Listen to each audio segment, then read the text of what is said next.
Sanjay VVIP, প্রাণভোমরা আছে সঞ্জয়ের মধ্যে। কারণ সঞ্জয় বেশি মুখ খুললে অনেক পুলিশ অফিসার, অনেক উচ্চপদস্থ পুলিশ অফিসারের অবস্থা খারাপ হবে। তাই জন্য সঞ্জয়কে গার্ড করার চেষ্টা করা হচ্ছে। উনি এমন কোনো মহান পাবলিক নয় যে রাজসাক্ষী বা অ্যাকমপ্লিস হবেন। আর এই সঞ্জয়ের মধ্যে আমি কুণাল ঘোষের ছায়া দেখতে পাচ্ছি। সঞ্জয়ের ভবিষ্যৎ উজ্জ্বল হবে যদি তার না ফাঁসি হয়। সঞ্জয়ের মধ্যে সম্পূর্ণ মেটেরিয়াল আছে তৃণমূলের জেনারেল সেক্রেটারি এবং মুখপাত্র হওয়ার। ঠিক যেমন কুণাল ঘোষ কয়েক বছর আগে বলতো মুখ্যমন্ত্রীকে অ্যারেস্ট করুন, মুখ্যমন্ত্রী ফাঁসিয়েছে, সব টাকা মুখ্যমন্ত্রীর কাছে আছে, আজকে সেরকমভাবেই এই সঞ্জয় বলে যাচ্ছে। ঠিক সেদিনকের কুণাল ঘোষ, আজকের সঞ্জয়, দুটোই মোটামুটি এক। বিনীত গোয়েলকে জিজ্ঞাসাবাদ করা উচিত, কারণ প্রমাণ লোপাটের ক্ষেত্রে ইতিমধ্যে একজন পুলিশ কর্তা গ্রেপ্তার, সুতরাং আরও ওপরে কে আছে সামনে আসা উচিত। কিন্তু প্রশ্ন হচ্ছে, সঞ্জয়ের এতগুলো সুযোগ থাকার পরেও সঞ্জয় কথাগুলো কোর্টের সামনে আগে কেন বলেনি? ফার্স্ট, সেকেন্ড, সিবিআইকে কেন জানায়নি? লাস্ট মোমেন্টে কেন বলছে? চায় না তারা সঞ্জয় সামনে কিছু বলুক, সঞ্জয়কে ঘেরাটোপে রাখা হয়েছে। দেখুন, একটা সিভিক পুলিশের পক্ষে এত কিছু করা সম্ভব নয়, আমি আবার বলছি। কিন্তু সিবিআইয়েরও কাছে খুব একটা কিছু করার নেই, কারণ পুরো ফরেন্সিক এভিডেন্স লোপাট হয়ে গেছে, ক্রাইম সিন ডিস্ট্রয় করে দেওয়া হয়েছে, এবং তার ফলে একটা প্ল্যান্টেড এভিডেন্স যেগুলো ছিল তার বেসিসেই ইনভেস্টিগেশন চলছে। কারণ বডিটা নেই, আর এভিডেন্স যেগুলো পুলিশ কালেক্ট করেছিল সেগুলোর বেসিসে সিবিআই তদন্ত চলছে। সুতরাং পুরো প্ল্যান্টেড কেস, যেখানে অভিক দেখে যেখানে ফিঙ্গারপ্রিন্ট এক্সপার্ট দেখানো হয়েছিল, ইনফ্যাক্ট ওখানে আপনাদের মনে থাকবে যে আরজি করের ফরেন্সিক ডিপার্টমেন্টের যে এইচওডি, সেও প্রেজেন্ট ছিল। তো ফরেন্সিক ডিপার্টমেন্টের এইচওডি নিশ্চয়ই কিতকিত খেলার জন্য ওখানে যায়নি, বা লুডো খেলার জন্য যায়নি, তার কাজের জন্যই গেছেন। তিনি কি কাজ করেছেন না করেছেন সেটা মানুষ বুঝতে পারছে, আমরা সবাই বুঝতে পারছি। দুঃখের বিষয়টা কী বলুন তো, সঞ্জয় দোষ করেছে, হয়তো সঞ্জয়ের দায় আছে, কিন্তু সঞ্জয় একা দোষী নয়। বাদবাকি নামগুলো আসার জন্য যে ফরেন্সিক এভিডেন্সটা দরকার সেটা নেই। বিনীত গোয়েলের নাম বলাই কি সরকার চাপে?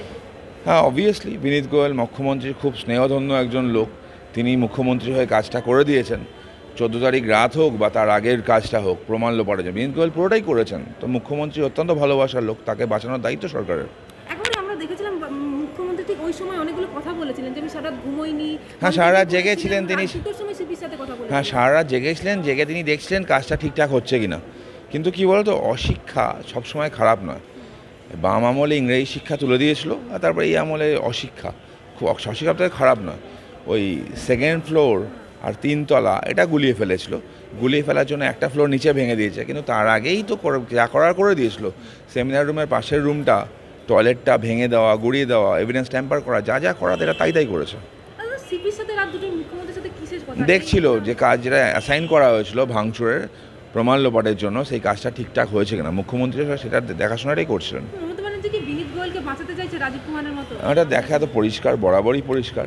কারণ বিনীত গোয়েলের যার এগেনস্টে এত অভিযোগ, সে ডিসি সেন্ট্রাল যে বারবার মিথ্যে প্রেস কনফারেন্স করে গেছে, ডিসি নর্থ যে নিজেদের পরিবারকে ঘুষ অফার করেছিল, তাদের বিরুদ্ধে কী ব্যবস্থাটা হলো? বেসিক্যালি কোনো ব্যবস্থা তো হয়নি।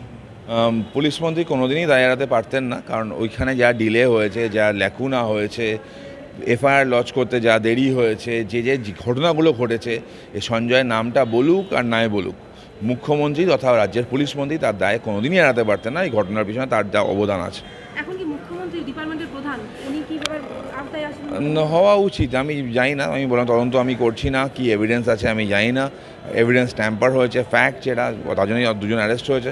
সুতরাং কে আওতায় আসবে না আসবে আমার পক্ষে এই মুহূর্তে বড় উপনির্বাচন, যেভাবে আমরা দেখলাম রাজ্যের উপনির্বাচনে যেভাবে অশান্ত পরিস্থিতি তৈরি হলো, একেবারে তৃণমূলের নেতা একজন সভাপতি সকাল সকাল মারা গেল। এটাই তৃণমূল। পশ্চিমবঙ্গের ভোট এটাই, পশ্চিমবঙ্গে ভোট মানেই সন্ত্রাস, ভোট এটাই হয়, এটাই আমরা দেখে এসেছি, নতুন কিছু নয়। উনি এমন কোনো মহান পাবলিক নয় যে রাজসাক্ষী বা অ্যাকমপ্লিস হবেন। উনি একজন অ্যাকিউজড, ওনার যে শাস্তি পাওয়াটা সেটাই উচিত। সাথে প্রাণ সংশয় কি, আজনকাল ফাঁসি হবে, আবার প্রাণ সংশয়ের থেকে বেশি আর কী হবে? আজনকাল যার ফাঁসি হবে তার আবার প্রাণ সংশয় কী আছে? সুতরাং সাথে যেগুলো আছে সেগুলো যেন তাড়াতাড়ি বেরোয়, সেটাই কামনা থাকবে। তো আবার বলছি, এভিডেন্স যেখানে ট্যাম্পার হয়েছে কতটুকু বেরোবে সেই নিয়ে আমার সন্দেহ আছে।